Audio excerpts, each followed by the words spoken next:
नमस्कार दोस्तों, ये लेक्चर नंबर 45 है और इसमें हम प्रमेय नंबर 2.1 का प्रूफ करेंगे। अब तक मैं आपको समझा चुका कि आवश्यक शर्त क्या होती है, पर्याप्त शर्त क्या होती है। अब इस लेक्चर में मैं आपको प्रूफ देने वाला हूं कि देखिए कैसे हम इस रिजल्ट को प्रूफ कर सकते हैं। कैसे हम प्रूफ कर सकते हैं कि ये जो शर्त है, ये जो लाइन लिखी गई है, ये अपने आप में आवश्यक भी है और अपने आप में पर्याप्त भी है। तो सबसे पहले चलते हैं आवश्यक पे, है ना। पहले तो दिखाते हैं कि हाँ भी ये जो शर्त कहा गया है, इसके बारे में जो जिक्र हो रहा है, ये अपने आप में आवश्यक प्रूफ। सबसे पहले प्रतिबंध आवश्यक, प्रतिबंध आवश्यक है। तो आवश्यक में हम क्या प्रूफ करते हैं? आवश्यक में हम ये प्रूफ करते हैं कि भाई अगर ये बात सत्य है, अगर गाड़ी चल रही है इसका मतलब पेट्रोल है ना। इसका मतलब हम क्या प्रूफ करने वाले हैं, हम दर्शाने वाले हैं, यहाँ लिख दीजिए, हम दर्शाने वाले हैं कि यदि एस आर की उपवलय है तो ये बात सही है। क्या बात सही है? कि प्रत्येक ए और बी अगर आप एस से लेते हैं तो ए माइनस बी और ए गुणा बी वापस एस में आएगा। ये बात हम प्रूफ करने वाले हैं। तो भाई यहाँ तो कोई प्रॉब्लम ही नहीं, क्योंकि 9 से 1 बनाना कोई मुश्किल नहीं होता। प्रॉब्लम तब है 1 से 9 बनाना। तो पहले से में आपको ज्यादा दिक्कत नहीं आने वाली, बड़ी सिंपल तरीके से हो जाएगा। क्यों हो जाएगा? क्योंकि आप मान के चल रहे हैं कि एस आर के ऊपर है, माना गाड़ी चल रही है एस आर की, अब प्रूफ करना है कि पेट्रोल है। तो भाई चल रही है जब पेट्रोल है ही है, के डाउट है, एस आर के ऊपर है, ठीक है। अब ऊपर है इसलिए देखो एकदम बचकानी सी बात है प्रूफ करना। देखो कितनी बचकानी बात है। अगर एस आर के ऊपर है और ऊपर कभी खाली नहीं होती, ऊपर है भाई, ऊपर मतलब वलय तो है ही, वलय है तो एस खाली तो नहीं होगा, और खाली नहीं होगा तो उसमें अवयव भी होंगे। तो कोई भी अवयव ले लेते हैं, ए और बी अगर एस में लें, और ले सकते हैं भाई, नो डाउट। क्यों ले सकते हैं? क्योंकि एस खाली नहीं है। पहली बात एस के बारे में दिया है, एस खाली नहीं है, एस उपलय भी है। उपलय मतलब अपने आप में वलय है, अपने आप में वलय। वलय मतलब उसमें नो शर्त काम कर रही है, कर रही है। तो सोचो ए गुना बी एस में आएगा नहीं आएगा? क्यों आएगा? कारण बताओ, कारण बताओ भाई, क्या कारण? क्यों? कारण है R21। R21 क्या कहता है कि हर वलय गुणन संवर्त होती है। देखा, मैंने कहा ना कि ये 9 शर्तों के अंदर आ गई है ये शर्तें। दूसरे लीजिए, बी एस में है ना, बी एस में है तो माइनस बी बी एस में होगा। क्यों होगा भाई? क्योंकि हमारी R14 ये कहती है, R14 क्या है? योज्य प्रतिलोम वाली। योज्य प्रतिलोम कहती है अगर आपके पास अवयव है तो उसका योज्य प्रतिलोम भी वलय के पास है। अगर वो वलय है तो, और ये वलय है इसलिए है, माइनस बी एस के पास है। ए और माइनस बी एस के पास है। अगर ए और माइनस बी दोनों एस के पास है तो इनका जो जोड़ होगा वो भी एस के पास होगा। क्यों होगा? शर्त नंबर R11। R11 कहती है कि योज्य संवर्त होता है। योज्य वलय जो होती है वो योज्य संवर्त होती है। अगर दो अवयव उसके पास है तो उनका जोड़ भी उसके पास है। अब ए प्लस माइनस बी को आप सरलता के लिए क्या लिखते हैं? ए माइनस बी। तो ए माइनस बी किसके पास है? एस के पास। तो मैंने कहा था नहीं, तो बचकानी सी बात होगी प्रूफ करना, क्योंकि 9 शर्तें आप लेके चल रहे हैं पहले से, तो 9 में आ गई, 9 में शर्तें आ गई। देखो हो गया काम आपका। अतः शर्त पर्याप्त आवश्यक है, ये काम तो हो गया। अतः प्रतिबंध नो डाउट आवश्यक है। एक साइड से तो काम कर रहा है। अब आ जाते हैं रोचक साइड पे। कथन सत्य है, इस कथन से अगर हम आगे चले, पर्याप्त है। अब प्रतिबंध पर्याप्त है, जबरदस्त चीज तो अब होने वाली। अब 1 से 9 बनानी, प्रतिबंध पर्याप्त है। अब देखो गंदी आदत पड़ जाओ ना, छुट्टा को नहीं। अब मैं पर्याप्त जब भी लिखू ना तो 2 रह लगाऊं, 1 रे हट लगा दूं और 1 हट लगा दूं, 2 रह लगा दूं, पर्याप्त बदौड़े पर्याप्त लगाऊं मैं। तो आदत पड़ जाए फिर छुट्टा को नहीं। बहुत दूरी छुट्टा पर्याप्त लिखने की कोशिश करूं और वो लाग जाए, फिर वो लगाना पड़ा, 2 रह बन जाए मेरे से। तो थे तो आदत ना भी गाड़ी हो बुरा लगे ऐसा कि देखो पर्याप्त को लिखना है, लेकिन क्या करा मैंने, क्या समझावा कि आदत है पड़ गई या पड़ गई। तो ठीक है, प्रतिबंध पर्याप्त है। अब प्रतिबंध पर्याप्त है तो उसमें क्या करना होगा, उल्टा चलना होगा। माना ये कथन सत्य है, माना कि ये बात सही है, माना प्रत्येक ए और बी जो आप लेंगे, प्रत्येक ए और बी जो आप एस में लेंगे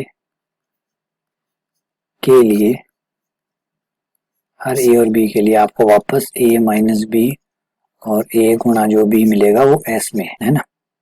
और जैसे गणित रूप में लिखा हुआ था वैसे लिख दूं तो ए और बी अगर एस में है तो ए माइनस बी भी एस में आएगा, नंबर भी डाल लेते हैं ताकि पुकारने में आसानी हो, और ए गुणा बी भी एस में, नंबर 2। तो याद रखिएगा दो शर्तें आपके पास है। अच्छा, प्रूफ क्या करना है, सिद्ध करना है कि भाई, सिद्ध करना है कि एस जो है वो आर की उपवलय है, आर की उपवलय। उपवलय के लिए भाई 9 शर्तें होती है, 9 शर्तें चेक कर दो उपवलय हो जाएगी। चलिए 9 शर्तें प्रूफ करके दिखाता हूँ।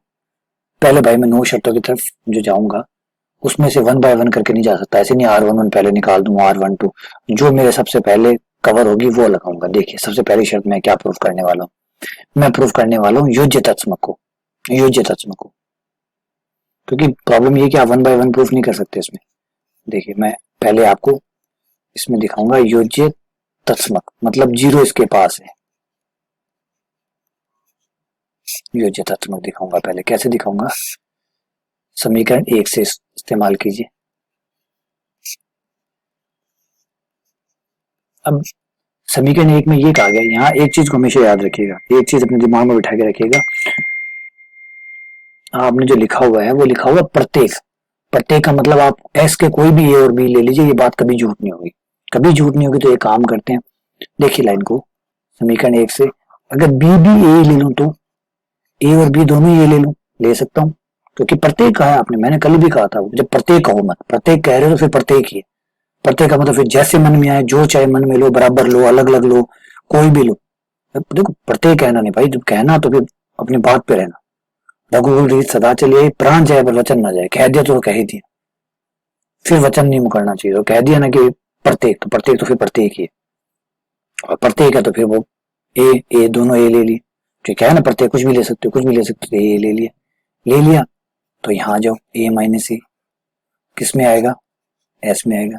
ए माइनस ए क्या हुआ, ए माइनस ए का मतलब क्या हुआ, ए माइनस ए का मतलब तो यही है, लिखने में आसानी इसलिए लिख रहे हैं, ये हुआ। और जब किसी भी अवयव में जब उसका योज्य प्रतिलोम जुड़ेगा तो क्या बनेगा, 0। तो 0 किस में बना, एस में, और 0 एस में बना तो स्पष्ट हो गया कि योज्य तत्समक है। तो एक बात, इसलिए एस में भाई बधाई हो, एस में योज्य तत्समक विद्यमान है, ये काम हमारा हो गया। चलिए एक गुस्सा हो गया, दूसरा चलते हैं, सेकंड पे आते हैं। दूसरा मैं दिखाऊंगा कि सबके योज्य प्रतिलोम हमारे पास है, सबके योज्य प्रतिलोम हमारे पास है। कैसे दिखाऊंगा वो देखो, फिर वही समीकरण 1 से। अब हम प्रूफ कर चुके हैं कि 0 हमारे पास है, तो हम 0 को कहां में ले सकते हैं, अगर मैं ए की जगह 0 ले लूं, बी की जगह ए ले लूं तो, अगर मैं ए की जगह 0 ले लूं, बी की जगह ए ले लूं तो ले सकता हूं। एस के पास जो है वो सब ले सकता हूं, प्रत्येक आ गया, प्रत्येक आया तो कुछ भी ले सकता हूं, जो उसमें है बस होना चाहिए। और मैं भी प्रूफ करके आया हूं कि 0 एस के पास है, तो मैं 0 ले सकता हूं, ले लिया 0, 0 ले लिया। शर्त के अनुसार 0 माइनस ए किसके पास आएगा, एस के पास आएगा। और 0 माइनस ए का मतलब क्या हुआ, 0 प्लस माइनस ए। अब 0 में अगर आप माइनस ए जोड़ेंगे, माइनस ए क्या है, ए का योज्य प्रतिलोम, और योज्य प्रतिलोम है तो अवयवी, और अवयव में जब भी 0 जुड़ता है तो उससे कोई फर्क नहीं पड़ता, माइनस ए एस के पास होगा। क्या लाइन आई आपके पास, ये लाइन आई कि अगर ए एस के पास है तो माइनस ए भी एस के पास है, इसका मतलब अगर अवयव है तो उसका योज्य प्रतिलोम भी है। तो कंफर्म हो गया कि प्रत्येक अवयव का योज्य प्रतिलोम हमारे पास है, प्रत्येक अवयव का योज्य प्रतिलोम भाई विद्यमान है, विद्यमान है। तो ये गया, 2 गई, 2 विकेट तो गिरा दी, 9 है भाई, 2 ही गिरे अभी, और भी हैं देखो, और भी बिल्कुल। अब मैं दिखाऊंगा योज्य संवर्त, तो आपको को सर योज्य संवर्त इतना लास्ट में क्यों आया, क्योंकि बेटा योज्य संवर्त प्रूफ करने के लिए जो चीजें चाहिए थी ना पहले उन्हें तो बनाओ। अब देखना कि योज्य संवर्त आपसे डायरेक्ट नहीं बनता, क्योंकि अगर आपने ये दो नहीं बनाए होते तो ये नहीं बनता। क्यों नहीं बनता, उसका एग्जाम्पल ले लो। ए माइनस बी एस के पास, ये कैसे ले लिया भाई हमने, माइनस बी कैसे ले लिया, प्रूफ करके आए हैं। देखो ये रहा, अगर ए एस के पास है तो माइनस ए बी एस के पास है, अगर बी एस के पास है तो माइनस बी भी एस के पास है। समीकरण ये कहता है कि जो भी एस के पास है उस पर ये बात काम करेगी। तो प्रूफ करके आए नहीं आए, ये देखो ये योज्य प्रतिलोम प्रूफ करके आए हैं। जो भी एस के पास है उसका योज्य प्रतिलोम भी एस के पास है तो फिर माइनस बी ले सकते नहीं ले सकते, ले लिया। शर्त में मान रखो ए माइनस माइनस बी इसमें होगा एस में, समीकरण एक से। दिख रहा है समीकरण एक कितनी जबरदस्त है। अब इसको हम ऐसे लिख सकते हैं, वैसे है ही इसका मतलब यही। और हमारी प्रमेय कहती है कि प्रतिलोम का प्रतिलोम वापस वही अवयव होता है। ए प्लस बी किस में आ गया, एस में। तो क्या कंफर्म हुआ कि ए और बी कोई भी अवयव हो उनका जोड़ भी एस में आएगा, है ना। अब आप कहोगे सर ए भी तो एस में लिया ही नहीं, लिया है बेटा, देखो कैसे लिया मैंने। ए और बी एस में से लूंगा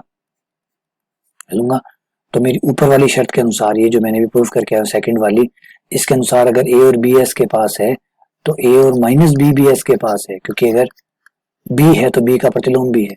फिर समीकरण एक के हिसाब से ये प्रूफ हो गया कि ए प्लस बी किसके पास है, एस के पास है। तो फाइनली क्या प्रूफ हुआ कि अगर ए और बी एस के पास है तो ए प्लस बी भी एस के पास है। चलिए 3 शर्तें प्रूफ हो गई। अगली है चौथी शर्त। चौथी क्या प्रूफ करने वाले हैं हम, ये हो गया संवर्त हो गया, है ना, ये हो गया, ये हो गया, ये हो गया। अब गुणन तत्सम गुणन संवर्त, उसे प्रूफ करने की जरूरत ही नहीं है, क्योंकि इक्वेशन नंबर 2 ने खुद ही कहा है कि गुणन संवर्त है। सीधा बस समीकरण 2 लिखो, आपका काम हो गया। समीकरण 2 क्या दी थी, समीकरण 2 ये थी कि प्रत्येक ए और बी जो एस के पास है, ए गुना बी भी किसके पास आएगा, एस के पास आएगा। देख लीजिए समीकरण 2 में ये बात तो समीकरण 2 नहीं दे रखी है, ये गुणन संवर्त वाली बात ही तो है। तो गुणन संवर्त तो दी है, तो गुणन संवर्त तो दिया ही है, गुणन संवर्त जो है वो तो दिया है, बात खत्म। चलिए ये झंझट भी खत्म हो गया। 4 गई। अब 4 गई और कल याद करो, कल का जो लेक्चर था उस लेक्चर में मैंने आपको एक बात बताई थी, क्या भाई मुकेश अंबानी धीरूभाई अंबानी का बेटा है, इसलिए कुछ फायदे तो उसको जन्मजात ही मिल जाएंगे। अब वो जन्मजात वाले गुण है उनकी बात कर लो, कौन से, क्योंकि एस जो है वो आर का उपसमुच्चय तो है, तो एस के पास अवयव कहां से आए, आर के पास से। संक्रियाएं कौन सी आई है, आर के पास से, तो इस वजह से वो संक्रियाएं वही अवयव आने की वजह से ये 5 चीजें तो ऑटोमेटिकली है। कौन कौन सी 5 चीजें, सबसे पहले है योज्य साचर्यता, चेक करने की जरूरत ही नहीं है। योज्य साचर्यता 1, योज्य क्रम विनिमयता 2, गुणन साचर्यता 3, दाई बंटनता 4, बाई बंटनता 5 के गुण आर में लागू थे, इसलिए एस पर भी लागू रहेंगे, क्योंकि एस जो है वो क्यों को नहीं, आर को ही छोटे रूप है, ये वजह से आर का जो गुण हाँ एस पे भी लागू रह गया। एस ने भी प्रॉपर्टी को पैतृक संपत्ति मिल गई। तो याद रखिए वो जो गुण है अनुवांशिक गुण है, ये जो चीजें हो ना, देखो ये भाई अनुवांशिक है, अनुवांशिक गुण मिल गया हमें, पीढ़ी दर पीढ़ी चलने वाला गुण है। इन्हें हेरिडिटरी प्रॉपर्टी भी कहते हैं, जेनेटिक प्रॉपर्टी भी कहते हैं, हेरिडिटरी अनुवांशिक। भाई देखो मिल सी, गधा को टाबर होसी तो मैंने पहुंच मिली सी, ठीक है ना, और बिन भी बोझ उठाना पड़सी, तो भाई बात है। तो सबके साथ ही है, हाथी को टाबर होसी तो बिना 2 दांत मिलसी, 1 सूंड मिलसी, छोटी सी पूंछ मिलसी, बड़ी पूंछ को मिल सके। प्रॉब्लम की अनुवांशिक। अब घनी सूंड अब घनी लंबी मिल गई, पूंछ छोटी मिलसी, क्योंकि हाथी को टाबर है। तो समझो बात में, जिराफ को टाबर होसी तो बड्डी गर्दन ही मिलसी, पूंछ बड्डी को मिले। भाई बात है, अनुवांशिक कुछ चीजें तो है जो फायदे भी और नुकसान भी थे, क्यों मान लो बे चीजें भी नहीं मिल रही सी, तो ये अनुवांशिक गुण इसलिए लागू हो गया। तो चलो समझ में आएगा नहीं है, बताओ, जबरदस्त है नहीं, पर मेरे को 9 बराबर 1 और 1 बराबर 9 दिखा दिया हमने, 9 से 1 निकाल दिया और 1 से 9 निकाल दिया। अब इनमें कोई दिक्कत आ रहा है, कोई शिकायत है, कोई परेशानी तो भाई बताओ। मैंने पर मैंने और अच्छी तरीके से समझा दी शुजान, अगर कोई डाउट है तो छोटा मोटा। मतलब मेरे ख्याल से तो अच्छी तरीके से मैंने समझा दी, उम्मीद को नहीं लगा कि कोई गड़बड़ सामने में लाग सी। चलिए बाकी शुक्रिया, धन्यवाद, अगला लेक्चर में और ऐड करांगा कुछ।